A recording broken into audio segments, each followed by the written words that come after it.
भागवत जी कहते हैं कि खाना आप जब भी खाएं, जमीन पर बैठकर ही खाएं। क्यों खाएं जी? प्रश्न आएगा आपके मन में।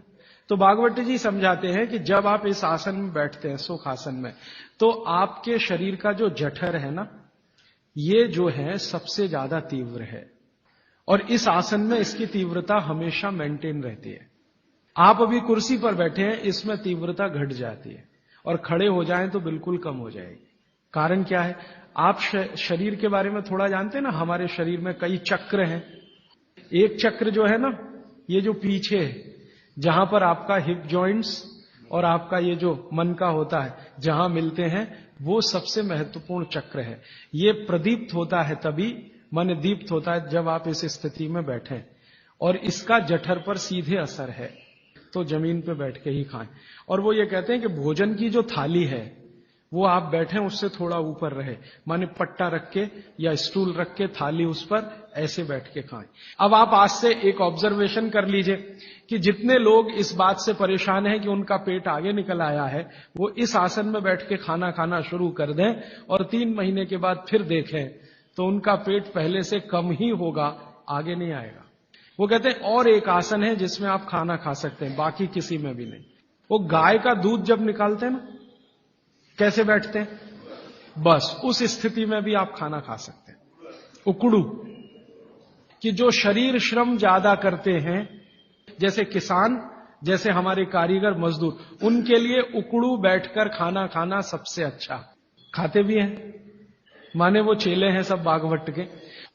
और ये जो डाइनिंग टेबल पे बैठ के खाना खाएंगे, पेट आगे निकलता ही जाएगा, क्योंकि कुर्सी आपके लिए बनी नहीं है, ये अंग्रेजों के लिए बनी है। अंग्रेजों के लिए कुर्सी इसलिए बनी है कि ठंड बहुत है ना, तो जॉइंट्स कड़क रहते हैं उनके, सभी जॉइंट्स कड़क होंगे, कठोरता आएगी। आपके यहां गर्मी बहुत है तो आपके जॉइंट्स में फ्लेक्सिबिलिटी है, तो आप आसानी से जमीन पर बैठ सकते हैं। कोई अंग्रेज नहीं बैठ सकता जैसे मैं बैठा हूं, अमरीकी नहीं बैठ सकता। तो उन्होंने अपनी तकलीफ को कम करने के लिए कुर्सी का आविष्कार किया है। आधे तो बैठे, वो आपके लिए नहीं है कुर्सी, ये अंग्रेजों की देन है। तो मेरी आपको विनती है कि डाइनिंग टेबल पे खाना ना खाएं।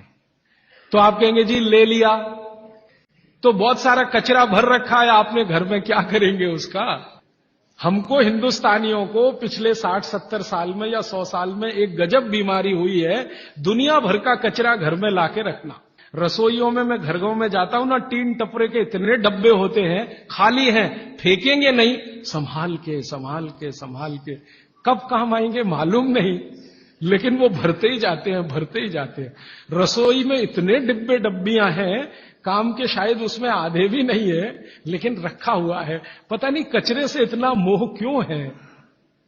जो बाहर फेंकना चाहिए वो घर में सजा सजा के रखा हुआ है। और फेंकने की बात करो, अरे पता नहीं कभी काम आ जाए, और वो कभी 60 साल में भी नहीं आता, 100 साल में भी नहीं आता।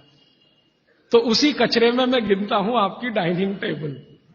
अब आप जरा हिसाब निकालो जी, ये आपने लाके रखी है डाइनिंग टेबल, मान लो ये 100 स्क्वायर फीट की है, 10 बाई 10 की है, या मान लो 50 स्क्वायर फीट की है। 50 स्क्वायर फीट की जगह आपने घर में घेर रखी है, क्या भाव है मद्रास में जगह का? 3000 रुपए स्क्वायर फीट, और 50 स्क्वायर फीट आपने घेर के रखा है।